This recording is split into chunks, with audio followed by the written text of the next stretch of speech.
Assalamualaikum warahmatullahi wabarakatuh. Masih membahas mengenai manajemen usaha atau manajemen bisnis. Kali ini kita mengulas bidang-bidang manajemen. Bidang-bidang manajemen muncul seiring pengembangan ilmu manajemen itu sendiri. Bidang-bidang manajemen mengalami perkembangan sesuai dengan sasaran tiap bidang.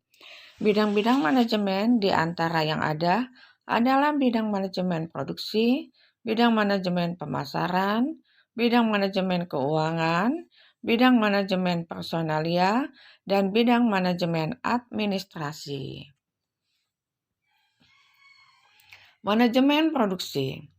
Manajemen produksi ialah salah satu bidang-bidang manajemen yang memiliki peran penting karena bidang ini memanage dan mengkoordinasikan variabel produksi meliputi alam, karyawan, modal, dan keahlian secara efektif dan efisien. Kegiatan ini dilakukan guna menambah fungsi suatu barang dan jasa. Saat ini mutu produk baik barang maupun jasa mengalami faktor utama pada persaingan bisnis. Aktivitas produksi yang buruk mampu mengakibatkan pemborosan seperti penumpukannya, persediaan, dan berakibat pada rendahnya mutu produk yang dihasilkan. Di antara bidang-bidang manajemen lainnya, manajemen produksi memiliki tujuan untuk memanage jumlah barang dan jasa, kualiti harga, waktu, dan lokasi tertentu yang disesuaikan dengan keperluan pelanggan.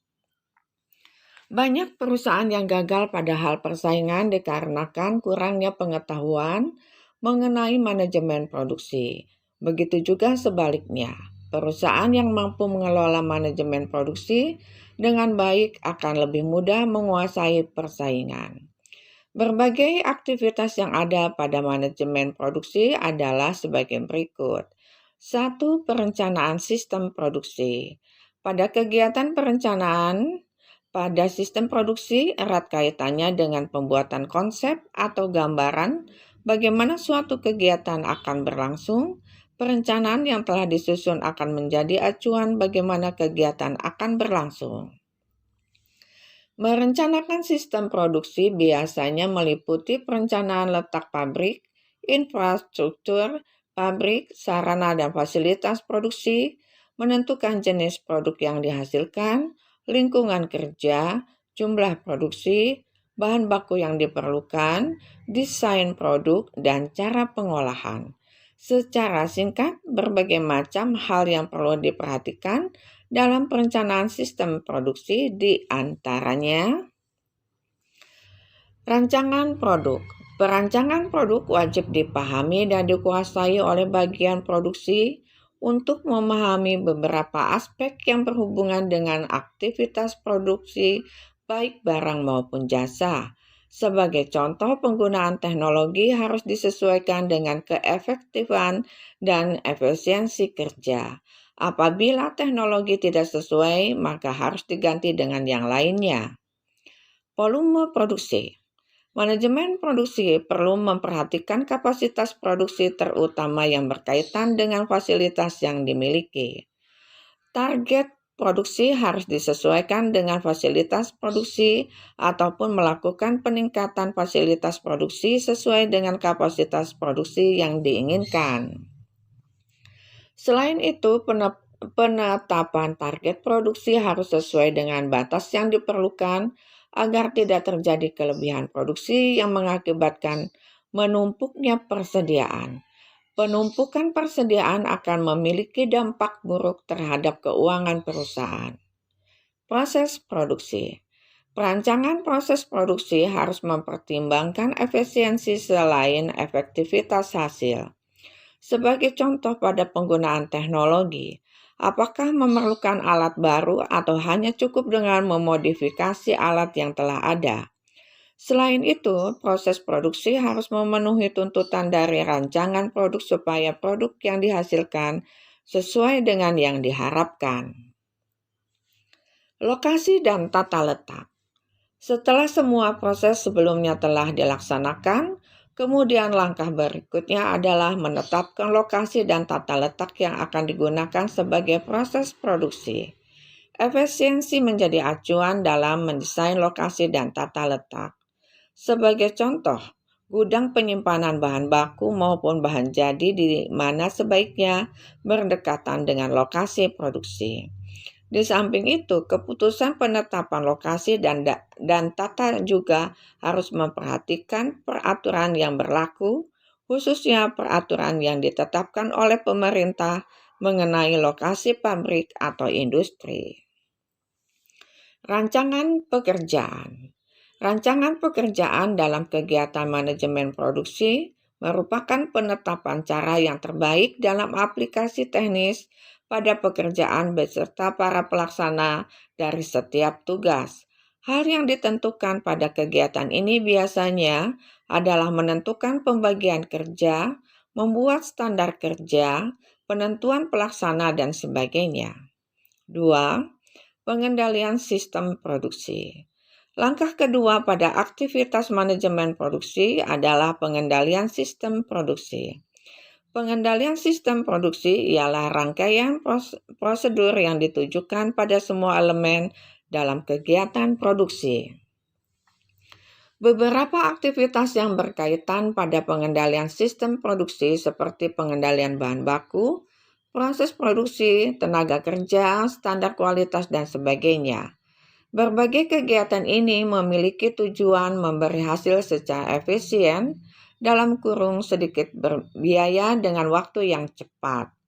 Pada umumnya, pengendalian sistem produksi lebih menekankan pada masalah utama manajemen operasional, yaitu pengendalian mutu dan persediaan. 1. Pengendalian mutu. Dalam hal manajemen mutu, quality control atau pengendalian mutu adalah hal penting yang harus dilaksanakan oleh perusahaan untuk menjaga kualitas produknya.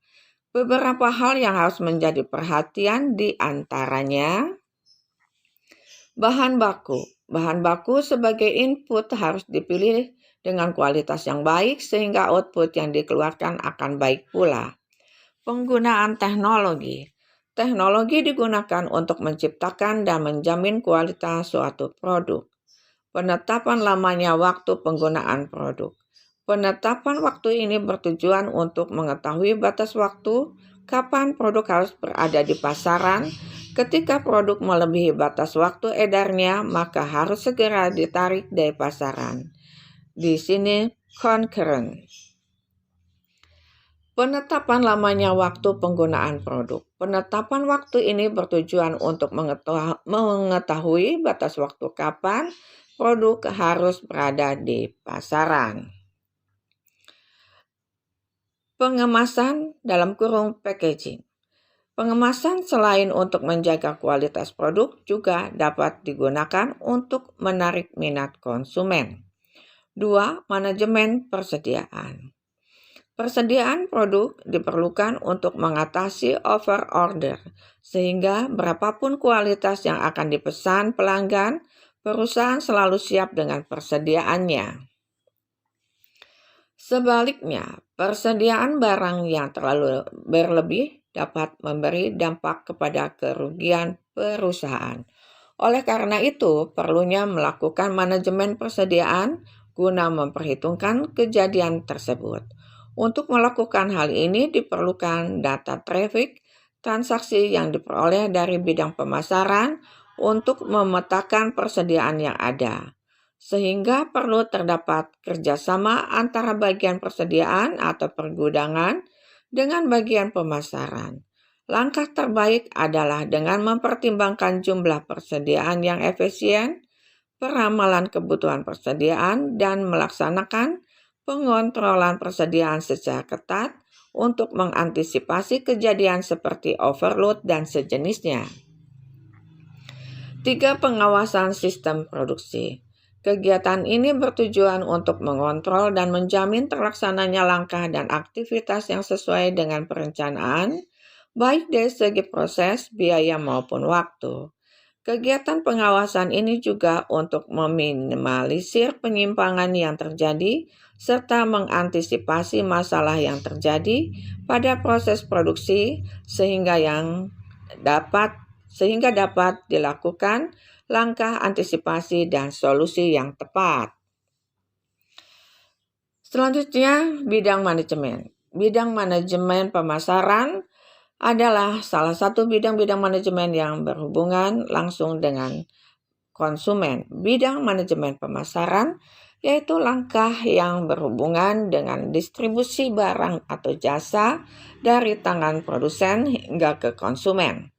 Bidang manajemen pemasaran juga bisa diartikan sebagai proses merencanakan dan melaksanakan penentuan harga, promosi dan pendistribusian barang dan jasa yang memungkinkan terbentuknya pertukaran atau penyampaian barang atau jasa dari produsen ke konsumen. Tujuan dari manajemen pemasaran pada umumnya adalah untuk meningkatkan volume penjualan dari produk yang telah dihasilkan dan menciptakan kepuasan konsumen. Pemasaran sendiri memanglah menjadi suatu fokus utama dalam manajemen bisnis, khususnya di perusahaan besar. Kegiatan dalam bidang manajemen pemasaran antara lain 1. Riset pasar. Dewasa ini pada dunia pemasaran, pemenuhan keperluan dan kepuasan konsumen adalah faktor utama. Menganalisis kebutuhan apa yang diinginkan dan keperluan konsumen di lapangan sangat dibutuhkan sebagai dasar produk apa yang akan kita ciptakan dan akan disebar di pasaran. Kesalahan data atau bahkan tidak melakukan riset pasar dapat berakibat sangat fatal terhadap langkah selanjutnya. Pelaksanaan riset pasar juga harus dilakukan penelitian dan sebisa mungkin menghindari hipotesis maupun kesimpulan yang salah satu terlalu terburu-buru.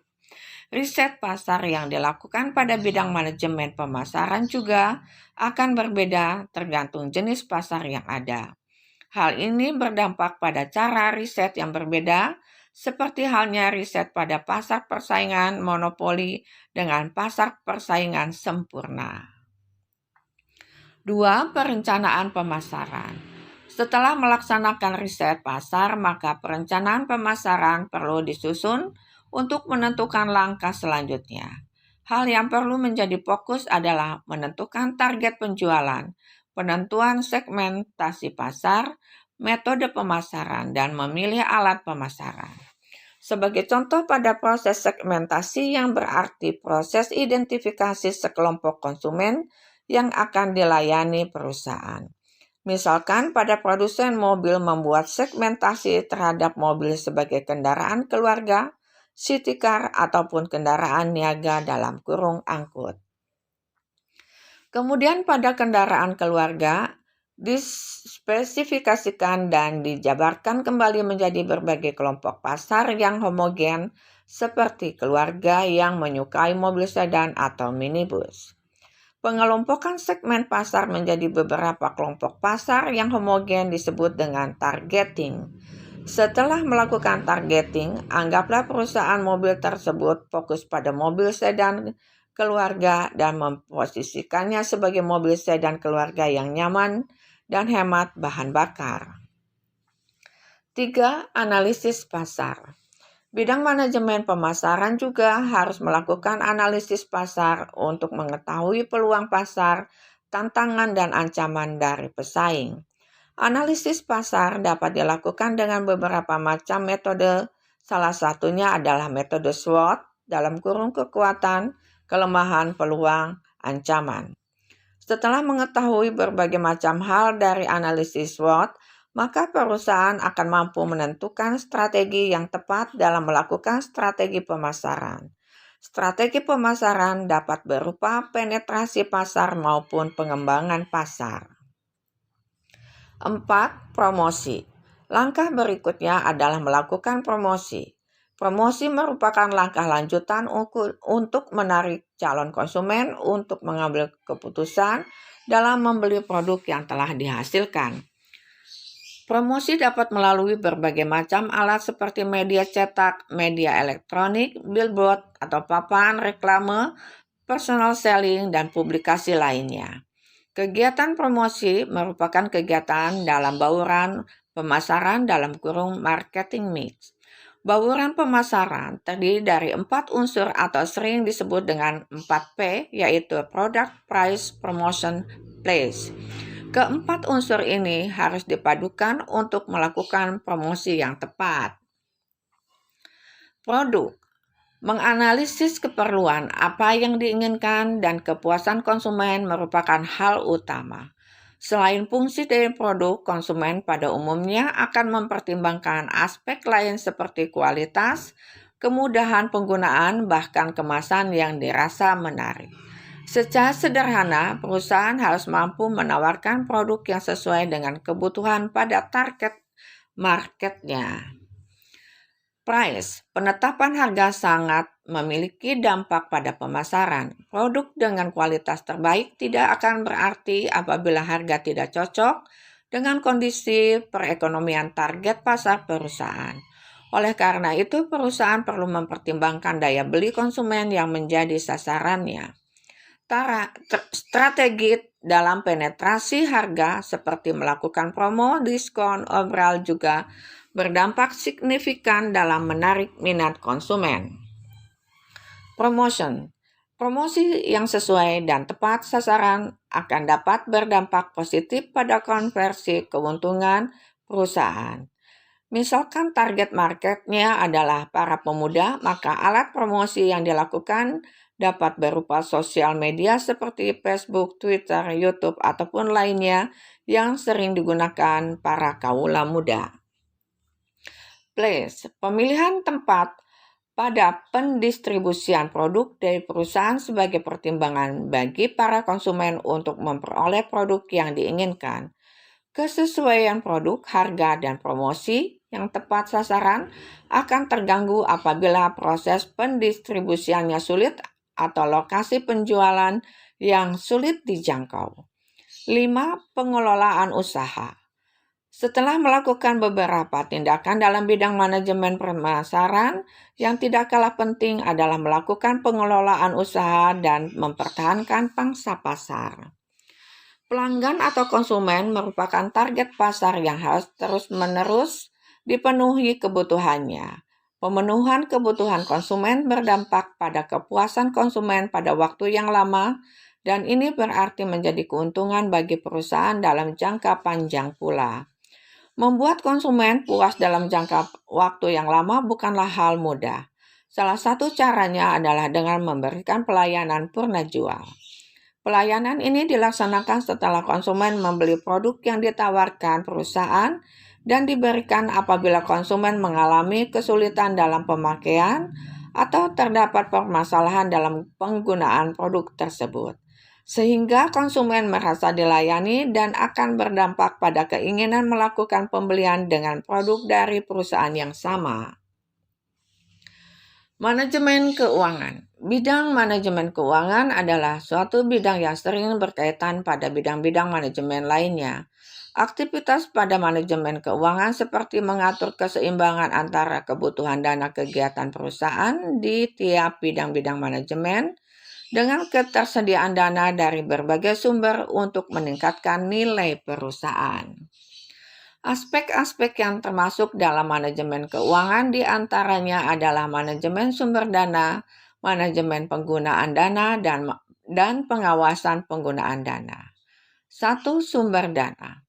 Sumber dana bagi pemasukan perusahaan dapat berasal dari dalam perusahaan maupun dari luar perusahaan.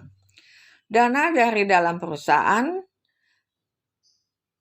dapat berasal dari kebijakan perusahaan untuk menahan pembagian dividen.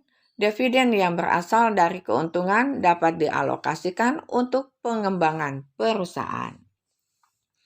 Manajer di bidang manajemen keuangan perlu mampu mengemukakan penjelasan yang logis kepada pemegang saham supaya keuntungan perusahaan dapat dialokasikan sebagian untuk pengembangan perusahaan. Alasan demikian bertujuan agar para pemegang saham menyetujui kebijakan penahanan dividen pada rapat umum pemegang saham untuk meningkatkan aset perusahaan. Dana dari luar perusahaan diperoleh dari pasar modal, pinjaman bank, dan berbagai sumber lainnya, termasuk dari pemilik perusahaan.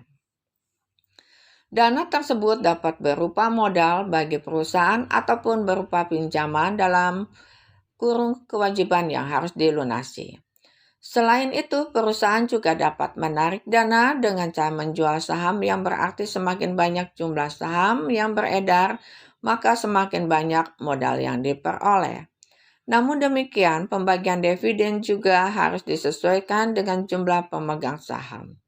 Dana perusahaan dalam bentuk pinjaman dari lembaga keuangan tidak terlalu memberi pengaruh kepada keputusan perusahaan. Di samping itu, perusahaan tetap harus membayar kewajiban beserta bunga tanpa terikat dengan laba rugi yang diterima perusahaan. Oleh karena itu, pemilihan dana dari luar perusahaan membutuhkan banyak pertimbangan. 2. Penggunaan dana. Perolehan dana bagi perusahaan perlu dimanfaatkan sebaik-baiknya dan diatur oleh bidang manajemen keuangan untuk meningkatkan nilai perusahaan. Hal ini mempunyai tujuan supaya perusahaan semakin berkembang dari waktu ke waktu. Secara umum, penggunaan dana bagi perusahaan dapat dialokasikan untuk penanaman modal jangka pendek dan jangka panjang. Penanaman modal jangka pendek. Perusahaan dapat memanfaatkan dana yang diperoleh untuk penanaman modal dengan jangka yang relatif singkat. Kegiatan ini diwujudkan dalam usaha-usaha yang bersifat sementara seperti penanaman modal, pembelian surat berharga, dan simpanan perusahaan. Dikarenakan sifatnya jangka pendek, maka kegiatan-kegiatan tersebut harus dalam bentuk tabungan di bank, di mana dana tersebut harus mudah dalam pencairannya kapanpun dana tersebut diperlukan. Penanaman modal jangka panjang. Usaha-usaha yang bersifat permanen merupakan bentuk penanaman modal jangka panjang.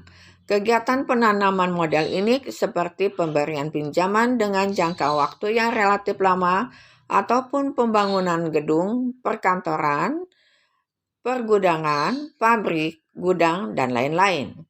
Penanaman modal jangka panjang harus dilakukan dengan penuh pertimbangan karena tingkat kesulitan dalam perbaikan apabila terjadi kesalahan.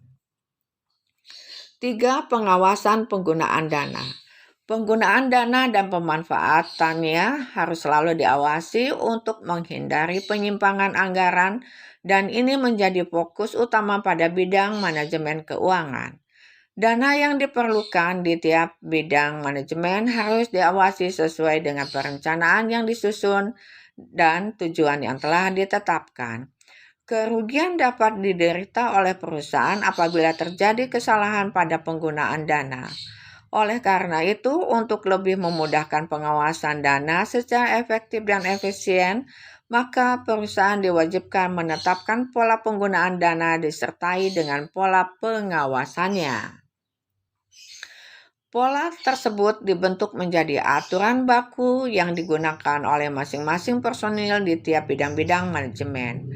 Pada manajemen keuangan, biasanya pengawasan dapat dilihat dari laporan keuangan seperti neraca dan laporan laba rugi perusahaan. Dari laporan tersebut nantinya dapat dihitung berbagai rasio untuk mengukur kesehatan keuangan perusahaan. Manajemen personalia atau sumber daya manusia. Bidang manajemen personalia atau sumber daya manusia ialah bidang manajemen yang fokus dalam aktivitas yang berhubungan dengan pekerja atau karyawan. Bidang manajemen ini memerlukan seni tersendiri dalam merencanakan, mengorganisasikan, mengarahkan, dan pengawasan karena berhubungan langsung dengan sumber daya manusia perusahaan. Manajemen personalia secara umum bertujuan untuk meningkatkan kontribusi karyawan terhadap perusahaan pada pencapaian produktivitas organisasi. Lebih spesifik lagi, manajemen ini memiliki tujuan untuk 1. Memperoleh karyawan yang berkualitas, 2. Meningkatkan kemampuan para karyawan, 3. Menciptakan hubungan kerja yang baik antara karyawan baik secara vertikal maupun horizontal. Berbagai hal yang berhubungan dengan manajemen personalia di antaranya. 1. Rekrutmen karyawan. Rekrutmen karyawan harus sesuai dengan kebutuhan perusahaan, baik itu dari segi kualitas ataupun kuantitas. Adapun langkah yang diperlukan pada proses rekrutmen pegawai antara lain, analisis jabatan. Sebelum melaksanakan rekrutmen, terlebih dahulu dilakukan analisis jabatan yang meliputi posisi apa saja yang akan diisi beserta jumlahnya. Berdasarkan analisis tersebut, maka akan terlihat jumlah dan kualifikasi karyawan yang diperlukan dan mempermudah dalam proses seleksi. Seleksi penerimaan karyawan. Pemilihan calon karyawan yang sesuai dengan kondisi dan keperluan perusahaan ditentukan oleh proses seleksi. Proses seleksi penerimaan karyawan dijalankan untuk memastikan siapa yang tepat untuk mengisi pada posisi di dalam perusahaan. Seleksi bertujuan untuk memperoleh gambaran kemampuan dari calon karyawan. Pelatihan dan pendidikan. Setelah dilaksanakan proses seleksi dan memperoleh karyawan yang sesuai dengan posisi yang dibutuhkan, kemudian dilakukan proses persiapan karyawan melalui proses pelatihan dan pendidikan. Langkah ini dilaksanakan untuk tahap memperkenalkan karyawan baru terhadap tempat kerja mereka yang baru dan memberikan karyawan baru ilmu mengenai keterampilan untuk menduduki suatu posisi. Diharapkan setelah melewati proses ini karyawan sudah melakukan pekerjaan dengan baik. Penilaian kinerja karyawan. Proses evaluasi kinerja karyawan terus dilaksanakan selama proses operasional perusahaan berlangsung. Karyawan sebagai bagian penting dari suatu perusahaan harus dinilai atas kinerja dan pencapaiannya dalam melakukan pekerjaan. Penilaian juga dilaksanakan secara objektif tanpa diskriminasi. 2. Promosi dan mutasi. Setelah melaksanakan proses penilaian terhadap karyawan dan mengetahui performa kerjanya, maka terdapat beberapa kemungkinan yang akan terjadi, yaitu diberhentikan. Kebijakan ini ditentukan apabila karyawan yang bersangkutan dianggap tidak layak untuk melanjutkan pekerjaan di perusahaan. Pemutusan kerja ini sebelumnya diawali dengan surat peringatan terlebih dahulu pada karyawan yang bersangkutan. Pertimbangan pemberhentian kerja diambil apabila karyawan melakukan pelanggaran dengan sengaja, tidak dapat bekerja sama, tidak memiliki kemampuan yang mumpuni. Dipindah tugaskan ke lingkup yang lebih kecil. Apabila karyawan dianggap tidak mampu untuk menangani ruang lingkup perusahaan yang luas, maka karyawan tersebut akan dipindah tugaskan ke tempat yang ruang lingkupnya lebih kecil. Sebagai contoh, kepala perusahaan yang memegang satu kabupaten kemudian dipindah menjadi kepala cabang yang ruang lingkupnya satu kecamatan. Dipindah tugaskan ke posisi lain. Apabila karyawan dinilai tidak cocok menempati posisi tertentu, maka akan dipindah tugaskan pada posisi yang lain yang masih dalam level yang sama. Promosi. Karyawan yang terbukti berprestasi maka akan diberikan kepercayaan untuk menempati posisi yang lebih tinggi. Hal ini merupakan penilaian positif bagi karyawan yang bersangkutan. Promosi juga dapat dijadikan ajang motivasi bagi karyawan untuk melakukan pekerjaan dengan lebih giat. 3. Motivasi karyawan. Motivasi kepada karyawan diperlukan untuk menggerakkan karyawan dalam melakukan pekerjaan untuk mencapai tujuan organisasi.